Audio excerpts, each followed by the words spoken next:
चाहिए। एक बार, दो बार, तीन बार सत्ता बैठा चुके और एक भी समस्या का समाधान नहीं कर सके, तो इन सारे सिद्धांतहीन राजनीतिक दलों का बहिष्कार होना चाहिए और सोशल समाज दल को स्थापित करना चाहिए, क्योंकि सोशल समाज दल ही एक ऐसा दल है जो निरादर और गरीबी को इस देश से बिठा करके और फिर वही स्वर्ण युग लाना चाहता है। किसान मजदूर खुशहाल हों, जो मेहनत करने वाले हों वो सम्मान पावे, वो समृद्धि पावे, और जो हरामखोर हैं वो सजा पावे, तब देश तरक्की करे। आप लोग पिछले बार समान शिक्षा नीति पर भी दिल्ली में आंदोलन किए थे, उस माध्यम से क्या कहना चाह रहे हैं? नहीं, आंदोलन तो हमारा जारी है। देखो, शिक्षा, कोई दल किसी किसान मजदूर को बुद्धिमान नहीं बनाना चाहता। वो जानता है कि अगर बुद्धिमान ये बन गया तो हमारे बच्चे कहाँ से आएंगे, ये अनुभवी भी बहुत होंगे। तो पूरे देश में ये बड़ा षड्यंत्र चल रहा है कि एक इनका नारा है कि स्त्री शूद्रो न दिए काम, स्त्री और शूद्र को शिक्षा नहीं देनी चाहिए। ये इनके जो धर्म ग्रंथ जिनको ये कहते हैं उसमें ये अकेला ब्राह्मणवाद है जो इस तरह की बात करता है। इस्लाम कहेगा कि दूसरों को इल्म देना सवाब का काम। आप देख लीजिए पूरा कुरान शरीफ में, और पालने से लेकर कब्र तक इल्म हासिल करो। ईसाई कहता है कि इल्म देना, शिक्षा देना सवाब का काम है, पुण्य का काम है। बुद्ध कहते हैं कि विवेकवान बनो, ज्ञान लो, ज्ञान का दीप स्वयं प्रकाशित हो। तो सब तो कहते हैं कि शिक्षा हो, और ये कहते हैं कि शिक्षा नहीं होनी चाहिए। तो जब तक ब्राह्मणवादी दल इस देश में है, ये स्त्री और शूद्र कैसे शिक्षा न पा पावे ये षड्यंत्र करते रहते। और इन लोगों का एक तिक्रम देखिए आप, ये कहते हैं कि हम जिसकी भलाई की बात समझ लें। तो एक कहावत है कि अगर चूहे को देख के बिल्ली के थन में दूध आ जाए तो चूहे को सावधान हो जाए उनसे। इनने कहा हम किसानों को बहुत भला करना चाहते, कानून ले आए।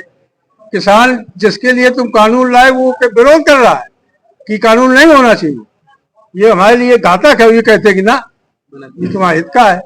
वो तो अच्छा हुआ वो झुके नहीं, तो ये झुक गए।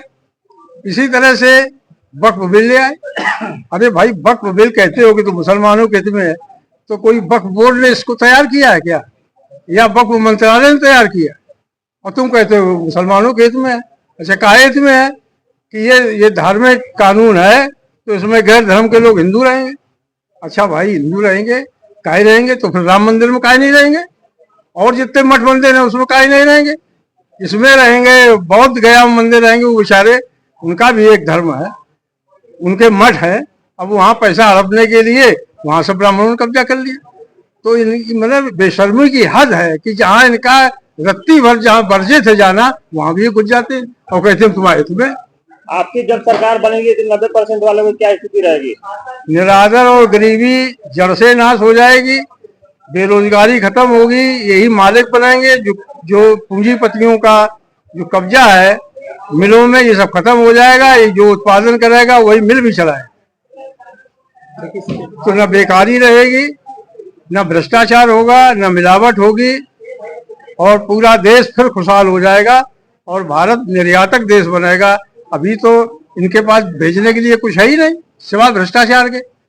और वो सब ठेका, अभी प्रधानमंत्री ठेका दिला रहा है, प्रधानमंत्री उसको अडानी, उसके लिए विदेशी दौरे करता है, जनता को पैसे खर्च करके। आपकी पार्टी किसी से गठबंधन करेगी या?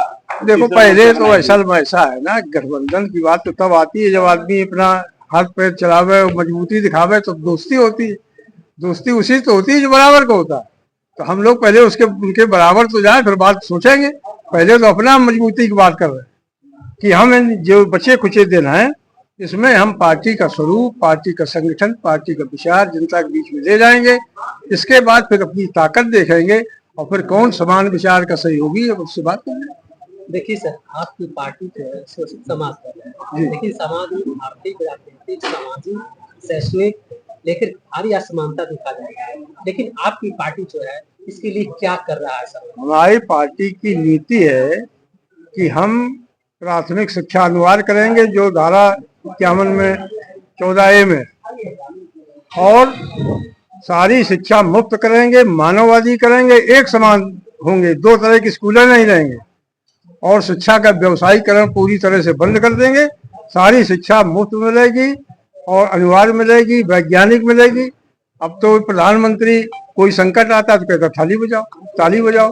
अगर वैज्ञानिक शिक्षा बच्चों को मिल जाए तो ये प्रधानमंत्री के ऊपर थूक देंगे कि प्रधानमंत्री कैसा है, प्रधानमंत्री इस देश का है कि संकट आता समाधान नहीं बताता, कहता शंख बजाओ, ताली बजाओ, थाली बजाओ। कहाँ देश पहुंच गया? पूरी दुनिया हर समस्या का समाधान ढूंढ रही है। जापान जैसा देश जहाँ कोई प्राकृतिक साधन नहीं है, रोज भूकंप आते हैं, नाव पर खेती कर रहा है और पूरा विकसित राष्ट्र बन गया। और भारत इतना महान देश है जहाँ 12 महीने वाली नदियां हैं और खेत असंचित हैं, जहाँ इतना कच्चा माल है और वहाँ के लोग बेरोजगार हैं। जो मेहनत करते हैं वो भूखों पेट मर रहे हैं। ऐसा कहीं दुनिया में देश देखा है आप? और जो एक भी पैदा नहीं करता, जो एक भी श्रम नहीं करता है, उनके महल बने हैं, वो माला माल है, वो इज्जतदार है। ये क्रम तोड़ेंगे हम और 5 साल के अंदर मानववादी संस्कृति विकसित होगी, समाजवाद आएगा और कोई मेहनत कर दुखी नहीं होगा।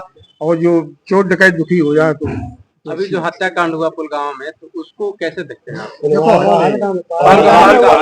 पहलगाम में देखिए ऐसा है कि ये इतनी झूठी सरकार है कि एक भी समस्या का समाधान नहीं करती। कहेगी नोटबंदी कर दी का आतंकवाद खत्म हो जाएगा, फिर धारा 370 खत्म कर दी का इसलिए खत्म की आतंकवाद हो जाएगा। और गृह मंत्री कहता है कि साहब अब पत्थरबाजी भी नहीं हो रही है, अब मुंह बंद भागे भागे घूम रहे हैं, मुंह दिखाने लायक नहीं। तो सवाल ये है कि कोई समस्या होती है उसका समाधान होता है। अब देखिए इतना पर्यटक वहां पहुंच गया, इसलिए पहुंच गया ये लफाजी करने लगे कि शांति है वहां, कुछ हो ही नहीं सकता, वहां पत्ता नहीं खड़क सकता। जनता को विश्वास हो गया, जनता पहुंच गई वहां। एक सिपाही नहीं था वहां, और इनकी पार्टी का सांसद वहां करोड़ों रुपया खर्च करके पार्टी कर रहा, सारी सुरक्षा उसके यहाँ लगी होटल में। और साहब ये पर्यटकों को जो टैक्स दे रहे हैं, जिनसे कमाई हो रही है सरकार की, आपने उनको निहस्ते छोड़ दिया। ऐसी बेशरम और बेगैरत सरकार कहीं दुनिया में नहीं हो गया। और जब कांड हो गया तो कहते हैं कि मुस्लिम पूछ पूछ के मारा। अरे भाई मुस्लिम तो वो कैसे मारा गया जो बेचारा गधा चला रहा था और उसने बचाया। और इनको बचाने के लिए एक भी भाजपाई, दुनिया की सबसे बड़ी पार्टी कहते हैं, एक भी भाजपाई पहुंचा वहां, एक भी RSS वाला पहुंचा वहां? पहुंचा कौन? वही मुसलमान गरीब। उनको ले के हवाई अड्डे पे गए, अस्पताल ले गए, होटलों पे लगाए, अपने घरों में छुपाया। अब वो कहते हैं कि हिंदू मुस्लिम।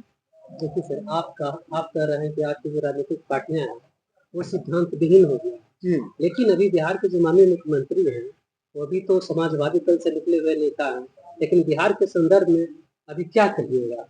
नहीं देखो, कोई समाजवादी पूंजीवादी नीतियां लागू नहीं करता। ये जितने नारे दिए गए हैं समाजवाद के नाम पर, पिछड़ों के नाम पर, अंबेडकर के नाम पर, ये सब फर्जी है। ये दोहन किया गया, मानसिकता का दोहन किया। असली ये है कि कभी भी समाजवादी भाजपाई सांप्रदायिक का पिछड़ू नहीं हो सकता। कहे नीतीश समाजवादी? अभी तक ये जिंदगी कहते रहे कि कांग्रेस हटाओ, फिर कहने लगे जब आरक्षण वाला मुद्दा आया तो कहा 90-10 चलना चाहिए, और अब भाजपा आनी चाहिए। ये इतने कमजोर हो गए हैं कि ये बिना मालिक के अब चल ही नहीं सकते। इनकी सब हेकड़ी खत्म हो गई है। और भाजपा इनको डरा रही है कि तुमने इतने काले कारनामे किए, तुमको जेल भेज देंगे। तो दिन भर हाथ जोड़ता है, जो भाजपा मिल जाता पैर छूता है। ऐसा तो कभी था नहीं, उसकी क्या बात करें? क्या उनकी मजबूरी थी भाजपा के पास आने? अब ये वो जाने, लेकिन कोई अगर खाना न मिले तो पखाना नहीं खाना चाहिए ना। भूखे मर जाइए, पखाना खाने क्या मतलब? जिसको आप त्याग चुके हो उसको काहे पर खा? चलिए।